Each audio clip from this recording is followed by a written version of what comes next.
Young Hansen made his debut for the Blazers last Friday. Had a follow-up game on Saturday, and we were talking with the break, like you couldn't have written a better start for a dude that was pretty unknown for most. Like, I mean absolutely no disrespect here. There was nobody qualified to tell us whether this guy was going to be good or not outside of the organization. No, it's probably the most asked question I've gotten from people in my lives and random listeners that I run into over the last, when was the draft? A month ago? However many weeks ago it was. Every time somebody brings it up, what do you think about Young Hansen? 2 weeks ago. It was I just 2 weeks ago. I don't know. Yeah. I got another. I've never seen. I Well, would and I like to just, watch him play like- basketball before I formulate an opinion. You can't. I don't know, man. I've heard enough stuff about the Chinese league to say you can't take Chinese league highlights and tell me that you know he's going to be this or that. It's also a highlight package where they're showcasing some of the best plays that he made. It's totally different watching an entire game. But if there's things that I noted in watching his first game, now his second game, again, quote unquote disappointing. If you would have told us that was his first game, we would have been like, holy crap, what a nice debut. He had a nice little Duncan game too. He did. So a couple things that I noted of seeing him. Now, again, it should the summer league thing can deceive everybody. And I'll raise my hand here because I'm loving it. I'm having fun watching it on Friday night. It is summer league basketball. And Saturday afternoon, I just check and I see names of guys I've never heard of, and it's like 19 points. And I'm like, okay, well, summer league. That's right. Quintel Woods was once the MVP. But if there's things that really stood out for me, the passing was nice. Yep. He has an air to him of confidence of directing guys. Mm-hmm. Like catching, he loves to catch the ball at the top. Mm-hmm. They did that. They've done that a million times, it feels like already. I know he caught it more in the post in the second, but the first game was largely at the top, get the ball turn. And just watching him kind of direct with his hands, you can kind of tell that he's communicating in different ways with his guys of like, yo, you need to be here and this and that, like floor general stuff. Like I jokingly said, General Yang. And I'm like, yeah, that's kind of how it looked to me, which I thought that was an encouraging thing. To me, it talks about his IQ, his understanding of things. He's already getting what the Blazers, at least in Summer League, want him to do. I mentioned the passing. Look, the post work needs work. It's a kid playing video games, hitting the spin button over and over again. Spin move. Spin move. It's a lot of that, and he got stripped a couple times in it. Other times he has scored, been close a couple others. So he's still kind of raw offensively, but when he catches at the top, he's got real command, it feels like, of what they need to be doing offensively. Yeah, I think the takeaway was pretty similar for me. Look, you sent out a tweet when Yang Mania was taking over. Basically, Blazers have found the greatest player in the history of the NBA, and somebody tweeted you, and I got tagged in it, and that was the way I saw it. Basically, I swear if Dirt can't be excited over this, I want to hear Dirt excited for once in my life. And I do genuinely enjoy that tweet, so thank you for sending it. And then a listener tagged me in it and said Dirt probably went to bed at 8:15. I did not. I was actually watching the entire game. I was on vacation. Two very good tweets. I was up late that night because I didn't have to wake up early at all, and the little guy was sleeping good. What I would say is I have been excited at times in my life. If you've listened to the show and the station long enough, you once heard me say the words on these airways, why can't Thomas Robinson be Dennis Rodman? Okay? That's come out of my mouth. The belief that Elliott Williams would be the guy that we build a franchise around, that has come out of my mouth. So I have been that fan before, and I've just decided I don't want to be that fan anymore. So I think when you're reacting to Summer League games, there is, yes, an absolute grain of salt that you have to take. This is Summer League. How many guys on those floors in either of those nights are going to be reliable NBA players for the next 5 years? The number of guys in those games are incredibly small. Well, also that I think it needs to be referenced here just for the, fairness purposes. That Golden State team's one of the worst Summer League teams I've ever seen in my life. Just like I don't know any of those guys. Never heard of any of them. Well, there was the lesser Mobley. Sure. That was it. The balding Mobley from USC. The other Mobley. The ugly guy who looked like he was 45 years old when he was in college. When he played against Baycott, and I know he dunked, I don't even know the cat's name that he dunked on. The white guy for the Grizzlies Summer League team. Yeah. But when he played against Baycott specifically, you could see the physical difference. Baycott's stronger. Yes. A bigger tree trunk down there. Not as easy to move around. Yeah. Whereas I don't even know who Golden State had defending him if it wasn't Mobley. It was people I'd never heard of and I don't think we'll ever see. No. So it was like tough for me because I'm enjoying it. I'm having fun watching it, but I'm also like, who is he playing against right now? I don't even know who this player is. Yeah. And when he played at least a name I had recognized in Baycott, who was a G League dude last year out of UNC, I was like, ah. And look, still had a nice game. I still had a nice second game, but not quite the first. And a large reason for that, in my opinion, was Memphis is a better team in the summer league, and then also you just got a bigger, better body down there. Yes, and that's going to make it a little bit harder for him to score. I think the positive takeaways were, again, I'll reiterate what I said in the last segment. I felt like the floor is higher than I thought it would. I didn't know how raw of a prospect he was going to be because, again, all I had to go off of, I didn't watch the NBA Combine, and he was supposed to be a second-round pick, so I didn't look into him a ton, and the Blazers made a surprising pick at 16. Seeing him play, you could see the vision, you could see the competency offensively, you could see him really confident with the ball in his hands, directing traffic, as you pointed out. All of that to me was very encouraging, and it tells me that there's a fit in the NBA. Mm-hmm.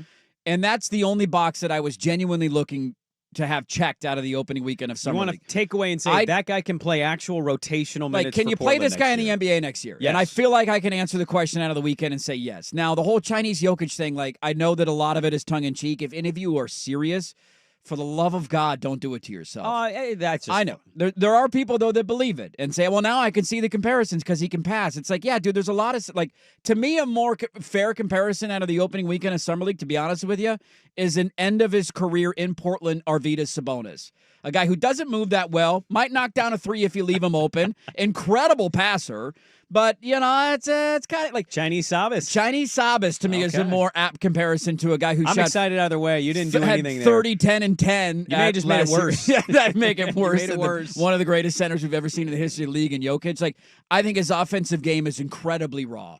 I don't think there's a lot there. The post moves are just. I don't know if he's a reliable shooter yet. I do think he has nice touch from the free throw line. Defensively seems Dude, a he's little leaving slow. his feet constantly, and he's a little slow, and he committed a ton of fouls. Now, again, the foul thing is what I worried about most. I Yes. think was just like the first game. I think he had 5 or 6, and I think you he can had get 6 in game 1. He had 6 in game 2. and you can that's right, and you can have 10. I think in summer league.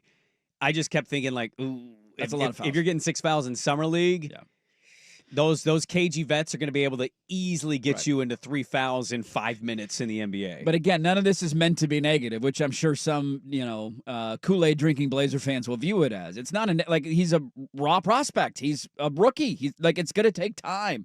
The idea that this guy was going to come in right away and dominate it wasn't going to happen. Mm-hmm. So as long as he could improve in some areas, and then you can combine that with clearly the smarts that he has about the game, the understanding about where guys are, player movement, ball movement, all of that stuff is things that you can work with. Now it's about, can he knock down threes at a reliable clip when you leave him open? Is he always going to hang out on the three-point line as a 7-footer? He seems to like, I took away from the 2 games, I think he likes that top of the key, top of the paint, kind of the 3-point line area to either grab the ball or do a little screen action, little catch, a little, handoff. Where's the balance there for asking a 7-footer, though, to get offensive rebounds? That was a thought that I had. Well, his for the rebounding weekend. Was one area that I would say, like, okay, he's not grabbing a ton of boards. Like, he's the biggest dude on the floor, and I think his rebound high was 5 in both games, or 4 or 5. I mean, look, there's for as fun as I think Friday was and some moments on Saturday, as fun as that was, there's definitely areas that were like, okay, we can kind of see why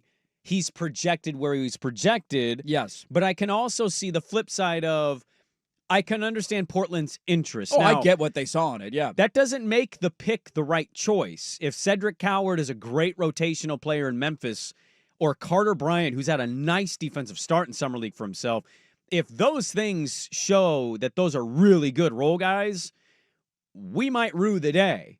But I can see at different moments, not just the highlights, why Portland goes, man, this project, this could pan out for us. Yeah. Now, how does it work with Donovan? They still have Rob Will on the team. We know Dwap Reith is probably at the bottom of that list. I don't know how that minute distribution is going to go. I'd imagine he's going to be playing some G League. He has to, right? You want to polish, you want to season, you want to get him to grow and develop. but Rob Will doesn't stay healthy. No, he's not a So, reliable guy on If the Rob roster. Will's not healthy and can't play, you're going to have Young Hansen. I'd rather have him out as there your making backup. mistakes than play Duop Reith. And no offense to Duop Reith. No, but, I would like, too. He's your 16th pick. You just used a lot of capital to go get this guy. Let's see what he's got. Let him make mistakes. Of all the moments I watched with Klingon even last year, and Donovan had some nice moments, and he had some other moments where you look like a rookie. Yeah. What I saw in 2 Summer League games, and the caveat there should be Summer League. What I would say, though, is what I saw a more confident player when he had the ball. Yeah, I would agree Now, it with didn't that. end in good things every single time he touched it. He had a lot of turnovers, too. Yeah, what do you have, 5 in the I second think he game? had 5 in game 2. I saw a guy that, like, is confident in who he is as a player and feeling like, all right, I might be new here, but I'm already leading this. Yes. You know what I mean? And Donovan's maybe obviously a different player, but Donovan didn't kind of have or carry that same thing. No, I don't think he's just not as confident with the ball in his hands. They're very different players. Very different. And that was the other takeaway that I had from the weekend. Like, I don't know how fit-wise it would work to play both of them, but they are drastically different centers. Oh, I can't wait for them to be on the court at the same time, because if you're Chauncey and you're not fiddling with that, why would you not? That's the whole point of a year like this, and it should have been the point of last year, is let's tinker, let's play with things, let's see what works long-term, because we're not going anywhere. But one of them is defensive-minded, blocking shots, down in the paint, doing the dirty work, and the other one wants to stand around the three-point line and run the offense. So they're very, very different players at center, and watching how often and when, for how long they play together at the same time next year is going to be fascinating. Yeah, it was a great debut, that's for sure. Young Hansen. Now, their schedule, their next game. Tomorrow night. Tomorrow night. He plays, right? Why wouldn't he? Why would you Have not you been play following? him? Okay, I'm just asking seriously. Have you been watching Summer League? I know they shut down watched Cooper a- Flagg. I watched a full game and highlights. They're doing like weird, I wouldn't call it load management, but like We're now load managing Summer League. the Spurs is hot. game. It's Vegas. The Spurs July. game was after the Bronny Flag game. And so I didn't know the schedule. And so ESPN's like, coming up next, it's the Spurs. And I'm like, oh, Harper. I get to watch Harper.